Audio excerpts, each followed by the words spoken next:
الحمد لله رب العالمين والعاقبة للمتقين ولا عدوان إلا على الظالمين والصلاة والسلام على أشرف الأنبياء والمرسلين نبينا محمد وعلى آله وصحبه أجمعين أما بعد السلام عليكم ورحمة الله وبركاته. Mga kapatid sa pananampalatayang Islam, ang lahat po ng pagpulit po sa salamat at pagdakila ay para sa Allah lamang. Ngayon, insyaAllah ta'ala, ay nais nating talakayin yung pagpasok ng buwan ng Ramadan. Ano ba yung mga bagay na kalimitang pinag-uusapan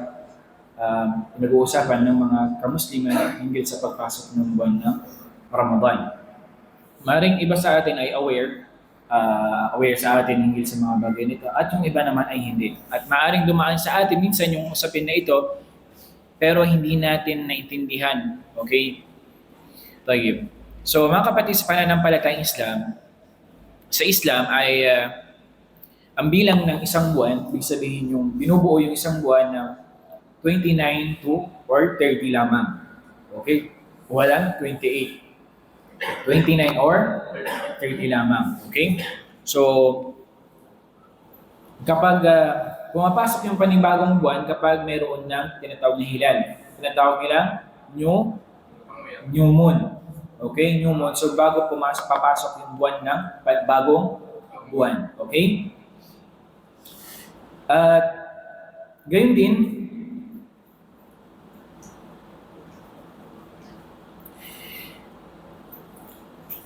kapag halimbawa, syempre, kapag nakita yung hilal, nakita yung bagong new moon, sa ika-29, ang mangyayari noon ay automatic na kinabukasan ay magiging first day na yon ng buwan.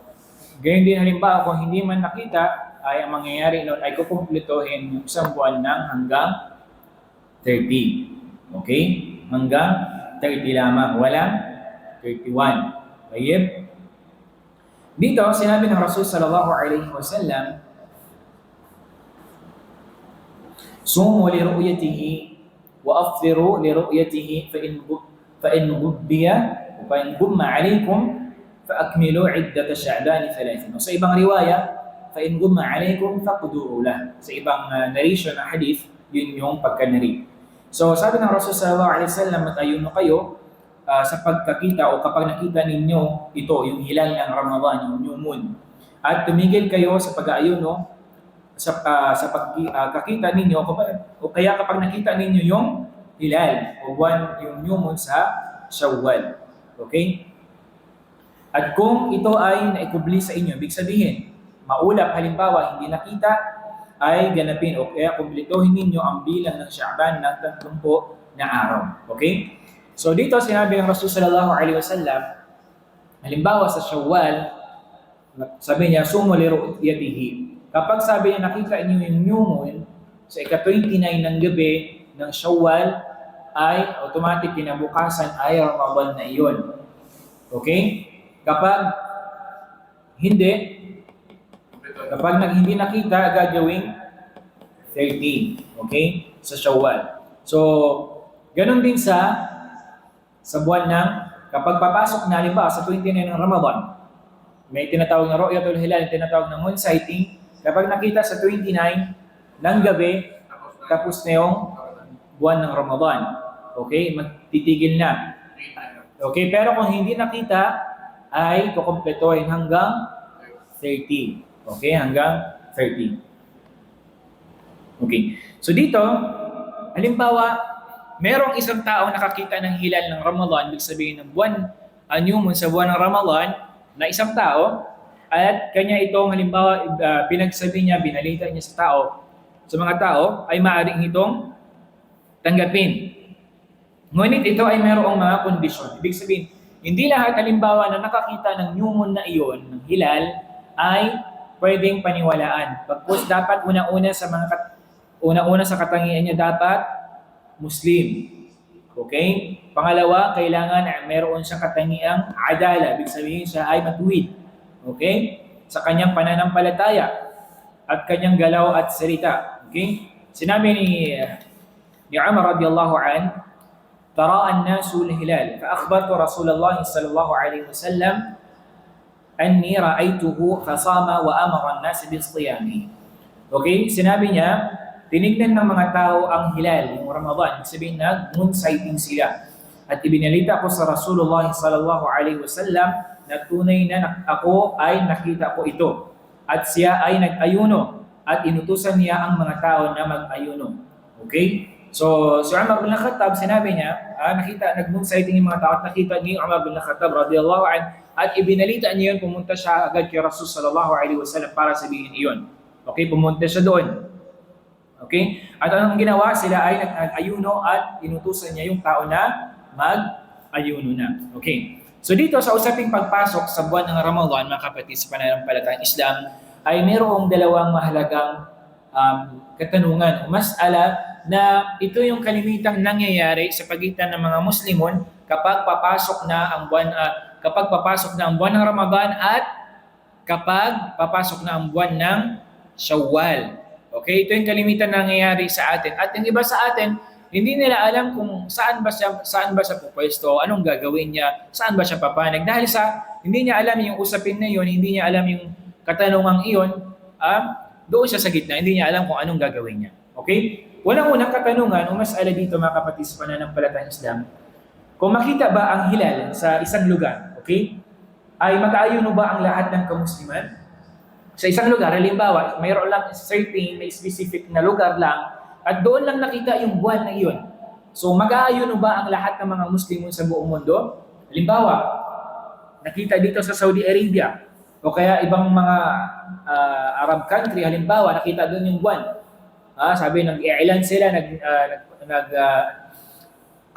nag-announce sila na mayroong ng hilal. Okay, nakita na ang new moon, halimbawa. Okay? So mag-aayuno ba yung lahat ng Muslimon? Okay? Katulad halimbawa, sa Pilipinas, hindi ka taga-Saudi. Taga-Pilipinas, kasasabay ka ba doon? Okay, pangalawang katanungan, yun yung unang katanungan ha. Kapag ba nakita sa isang lugar, magpa-fasting ba yung lahat ng mga Muslimon? Yun yung unang tanong. Okay? Pangalawa, maaari bang sundin ang pagpasok ng Ramadan na nakabatay sa astronomical calculation? Yun yung sa kalendaryo. Di ba mayroon tayong Hijri calendar?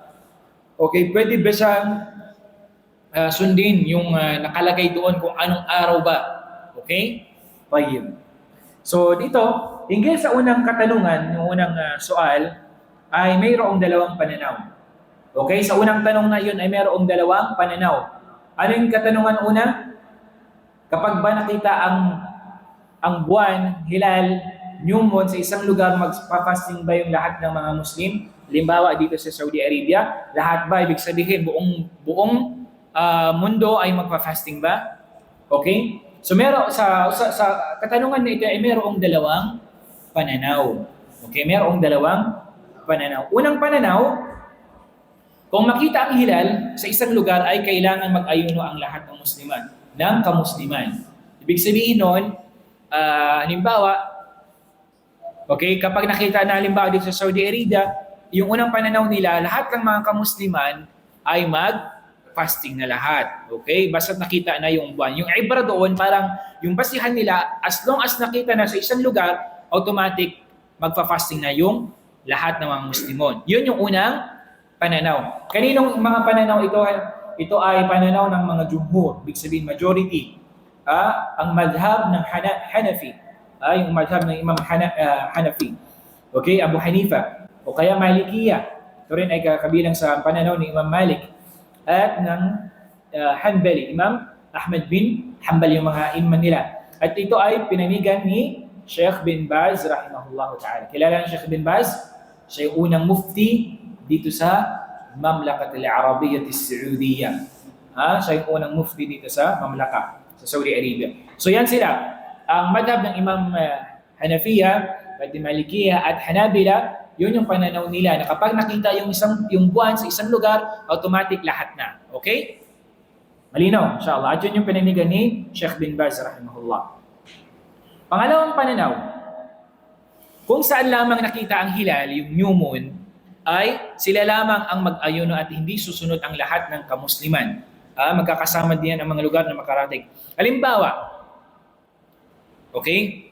Dito sa Saudi Arabia, halimbawa, nag-i'lan sila, nag-announce sila na nakita na yung buwan. Okay? Halimbawa, Darul Iftar, halimbawa, sabi nila ay nakita na yung buwan dito sa Saudi Arabia. Pero sa Pilipinas, sa Malaysia, sa Indonesia, sa Thailand, Cambodia, Vietnam, at lahat pa ng mga karating doon sa Pilipinas, sa Southeast Asia, di ba? So, hindi nakita. Okay? Ang pananaw ng itong pangalawang pananaw, ganun. Halimbawa, kapag nakita dito sa Saudi Arabia, yung mga taga-Pilipinas, hindi sila susunod sa Saudi Arabia. Okay? Kasi sinasabi na, bawat bansa ay mayroon silang sariling hilal. Ru'yatul hilal. Moon sighting. Okay? Ibig sabihin, kapag hindi nakita sa Pilipinas, hindi tayo susunod sa Saudi Arabia. Yun yung pananaw nila. Pangalawang pananaw. Okay? At ito ay pananaw ng Madhab Shafi'i. Sa Shafi'iyya, ito yung kanilang pananaw. At pinanigan ito ni Sheikhul Islam Ibn Taymiyyah rahimahullah at ni Sheikh Ibn Uthaymeen rahimahullah. At ito rin ang sinundan ng pananaw na ito ng Darul Ifta. At yung BARM. Alam niyo yung BARM, di ba? At yung NCMF. At yung ulama sector natin. Okay? So, yan. Yan yung kanilang pananaw. So, maaaring mayroong magtatanong sa inyo, ano yung pagkakaiba at hindi dahilan ng pagkakaiba o hindi pagkakaisa ng dalawang panig. Okay? Ang sagot, maaaring doon sa pagkakaiba ng pag-intindi nila sa sinabi ng Rasul sallallahu alaihi wasallam. Saan sila nagkaiba? Doon maaari sa sinabi ng Rasul sallallahu alaihi wasallam. Ano sinabi niya? Sumo li ru'yatihi. Mag-fasting kayo kapag nakita nyo na yung buwan sa buwan ng Ramadan. Okay? Yung hilal, yung buwan, yung moon sa buwan ng Ramadan. Nag-gets ninyo? Yung unang katanungan, para mas tumatak sa atin, unang katanungan, kapag ba nakita ang buwan ay sa isang lugar ay magpa-fasting na ba yung lahat? Merong dalawang pananaw. Okay? Unang pananaw, sabi nila kapag nakita ng buwan, kailangan mag-fasting na. At yun ay sa madhab ng Hanabila, Malikiya, Hanafiya, at